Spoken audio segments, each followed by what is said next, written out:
must go after Quiboloy, who is widely known to be the owner of SMNI. Porque sinabi na meron na daw iba na nagmamay-ari, etc. Hindi pa natin nauungkat kung ano talaga ang role ni Quiboloy dyan sa SMNI. Piracy to engage in sex trafficking by force, fraud, and coercion. Tapos, sex trafficking of children at saka bulk cash smuggling. The government must immediately extradite Quiboloy. Chairman, partner, Chairman, marami pong salamat sa mga sinabi mo. Ako po ay 15 years na dito sa SMNI. Ako po ay nagpapasalamat sa pagkakataon, tiwala na ipinagkaloob niyo sa akin. At akin pong pinasasalamatan, magiging habang buhay na akin pong pinasasalamatan yan. Pero dahil dyan... Ako may kasama mo dyan at kasama ko kayo. Dahil dyan, Pastor, pasensya ka na. Ito na po yung aking last day dito sa SMNI. Maraming salamat po sa inyo, Chairman, sa lahat ng mga viewers, lalo na sa Nation Building. Sa lahat po ng ating mga nanonood. Maraming pong salamat. Bye-bye po. Alright. Maraming salamat po, Pastor, sa inyong pong oras. Lalo na sa Nation Building. Sa lahat po ng ating mga nanonood. Maraming pong salamat. Bye-bye po.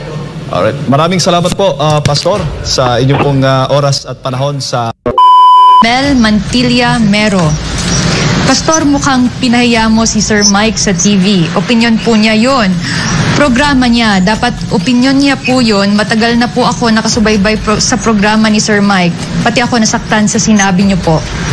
Mel Mantilla Mero, sabi mo, Pastor, mukhang pinahiya mo si Sir Mike sa TV. Opinion po niya yun. Ako may opinion din ako eh. Totoo. Sinabi niya, na kasi kahapon, iningi na yung aking opinion about the SONA. Sinabi ko na, di ba? Inulit nila kanina sa Usaping Bayan. Ano ang comment ni Mike Abe? Sabi niya, hindi naman natin maatas yan sa isang tao lang. Kung yan, babanggitin niya lahat. Hindi matatapos yan ng 3 oras. Sinong pinatot sa dahan niya doon? Ako yung nag-comment eh. Ako ang una niyang pinahiya sa TV. Ako nakikinig lang. Nakita ba ninyo ako yung nakikialam sa mga programa ng SMNI? Nakikialam ba ako sa Usaping Bayan? Pero pinahiya mo ako sa TV sa aking mga comments na opinion ko, sinalungat mo at isa kang correspondent ng SMNI, talaga sasagutin kita public din. Hindi kita babastusin, sasagutin lang kita. Sinabi mo dito, opinion niya yon. Ako, opinion ko rin yun. Di ba? Programa niya, sabi mo, dapat opinion niya po yun. Programa niya yon. Istasyon ko yan. Amen. Nagpo-programa lang siya sa istasyon ko. Kailangan igalang niya unang-una ako at ang opinion ko. Kung meron man siyang opinion na sarili niya, huwag niyang salungatin ng chairman niya. Kasi hindi naman pagkakampi-kampi kung kanino itong opinion ko. Hindi naman ako binabayaran sa opinion ko eh. Pag may opinion ako, hindi ako binabayaran sa opinion ko. Ang opinion ko is always for nation building. It is always for the interest of the nation. Opinion niya yun, sabi mo. Ako pala, wala na akong opinion. Sabi mo, programa niya yun. Stasyon ko yun. Matagal na po ako nakasubay sa programa ni Sir Mike. Ako rin. Meron ba kayong narinig sa akin? Na nakasubaybay din ako? Lalo na ako nakasubaybay. Pero pag nagkamali kayo riyan, at parang napansin kong hindi na kayo objective, talagang nandyan ako. Hindi nyo pwedeng gamitin ng SMNI para sa sarili ninyong opinion na hindi na objective. Hindi pwede sa SMNI yun. Sabi mo, nasaktan, pati ako nasaktan sa sinabi niyo po. Bakit ka masasaktan? Public dialogue yun. Hindi naman personal yung sa akin. Kinorek ko siya sa sinabi niya na ito ang mali niya. Sabi niya, huwag nating iatas sa isang tao ang lahat ng ito. Mali ka doon. Ang presidente nakaatas lahat sa kanyang balikat ang lahat ng problema ng bansa. Vision Order number 1. Insurgency number 1. CPP, NPA, NDF, drug problem. Yung tiwali, tulad ng sinabi ni Senator Amy Marcos, nakasalalay yun sa kanya.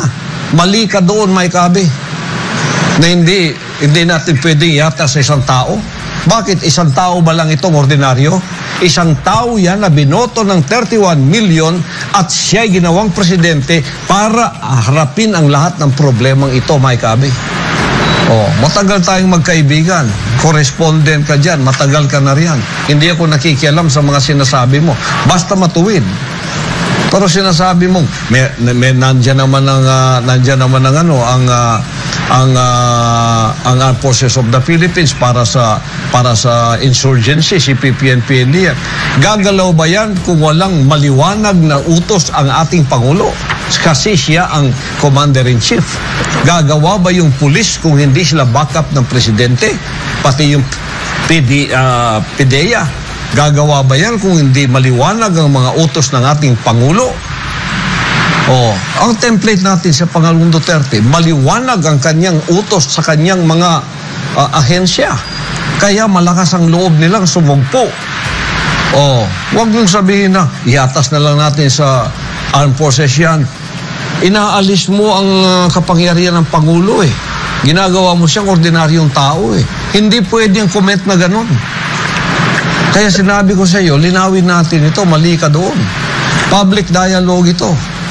Pinahiya mo ako sa una kong sinabi na para bang sinasabi mo na mali yung sinabi ko na kailangan sabihin ng Pangulo yun para marinig naman natin at magkaroon ng contentment ang puso natin na ang ating Pangulo ay matapang na humarap sa mga problemang ito. Hindi mo pinagtatanggol ang Pangulo, pinaplatter mo siya eh. Ako nagtatanggol ako sa Pangulo. Huwag mong alisin ang kapangyarihan ng Pangulo. Inaalis mo eh. Huwag nating iatas sa balikat ng isang tao lang. Isang tao lang ba yan, ordinaryong katulad mo? Hindi. Inatasan yan, may kapangyarihan yan. Lahat ng kapangyarihan as Commander-in-Chief ng Armed Forces of the Philippines at mga law enforcement agencies, pati na ang local government, nasa kanyang pamamahala at kamay at kapangyarihan. Baka pangyarihan ng Pangulo, pag nagsalita yan, talagang yan ay gaganapin.